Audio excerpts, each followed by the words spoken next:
Hello and welcome. This is the In the Money Media YouTube channel. We may pop up some audio on the podcast side as well. PTF and JK, no official revision of our Kentucky Derby top 10 this week. That'll probably be coming next week after we have a couple of other prep races. But we did have an important prep race down in New Orleans this weekend in the form of the Risen Star.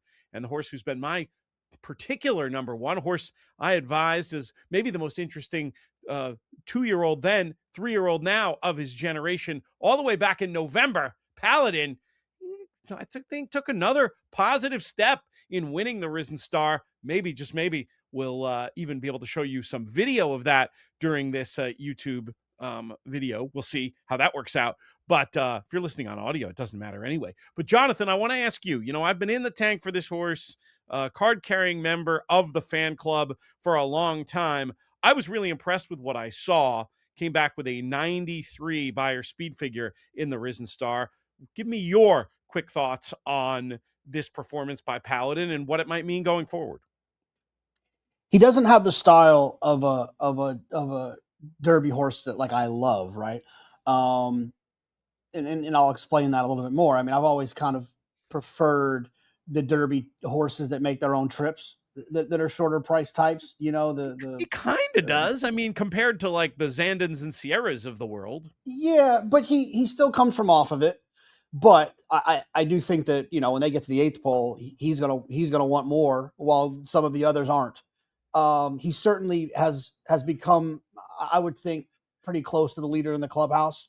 For me, now we'll see what happens with Nearly when he gets to go the mile and an eighth, and go a little bit further when he ends up in the Florida Derby. But I'm assuming the Florida Derby.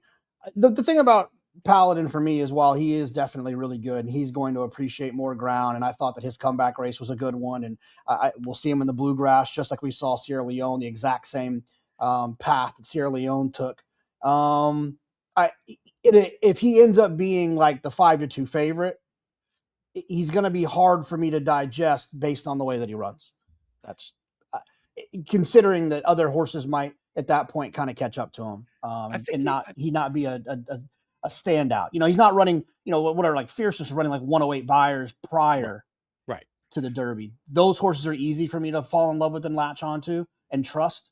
Horses like Paladin are horses that I'll use, but I'm not going to be cutting a line to bet some large win bet on them. I take your point. I think you're better the way you framed it when you're talking about the speed figures. It becomes an inarguable point. He doesn't have some massive edge on the figures. Like we said, this was just a 93. I think you might be underrating his tactical versatility in terms of running style, because he can lay up close. And I mean, I think if they'd wanted him to have the lead in the Risen Star, he probably could have. He's not some plotter. I don't even think he's really a grinder. I think he's got some legitimate speed. In this case, though, I will say part of the reason why I'm willing to be forgiving of the 93 is that Chip Honcho, a horse that you, to your credit, said a lot of nice things about on these airwaves before his excellent second at 7+ to 1, keying a nice $1 exacta that paid $9.50 for the people. Not too bad. But Chip Honcho did have a very easy lead here, and I think that Paladin showed something being able to run him down. I mean, it took a second to go by. He didn't blow by him like he was glued to the 16th pole or anything. But I think given the race flow, I got to upgrade what I saw from Paladin in terms of the speed figure. You also mentioned about betting, and we do have a data point on this, which is the bookmakers were impressed with this horse. I think he was about 10 to 1 before this race. He's generally round about 6 to 1 now, which does suggest a horse that if he wins his prep with a big speed figure could be that kind of a short price favorite. Now there's a lot of time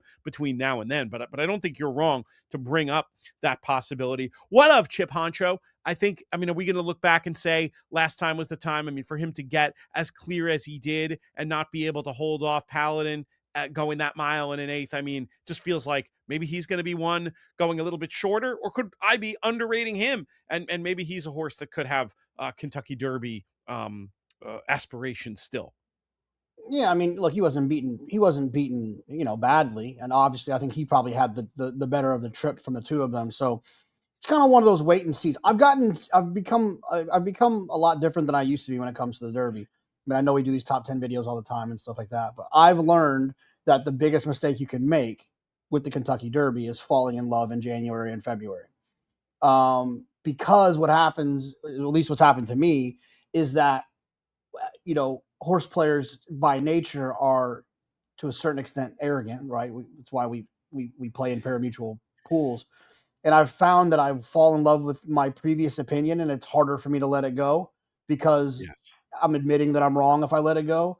So I've just decided to not fall in love in January and February so that I don't have to have that battle with myself.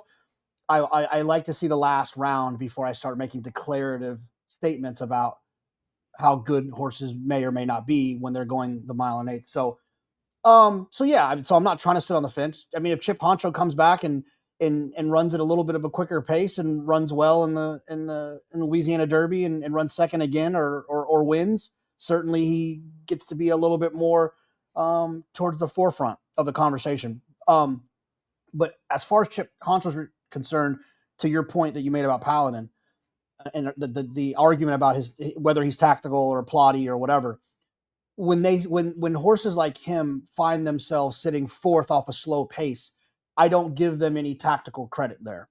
Mm-hmm. Like that's like the pace allowed him to be closer. Like where is he going to be when they go? Where is he going to be when they go 23 and 46 to the half in the Kentucky Derby? Like definitely 10th or further back, in my opinion. I don't think he's the type of horse that when they go 23-46 that he's going to be sitting fourth. Paladin.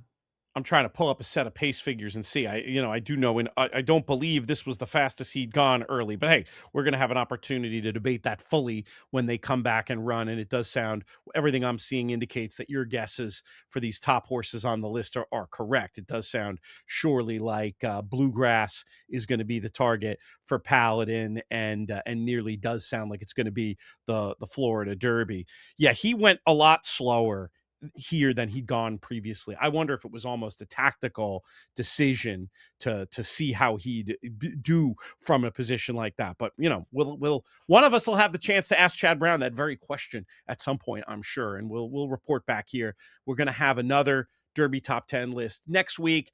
I'm pretty confident in saying Paladin's going to be number one on that list. It's obviously Eric DeCoster who does the great job making that list for us, who will ultimately make that decision. But what about you? In your gut, did you see enough from Paladin to rank him above nearly if you, JK, had to make a top 10 list today?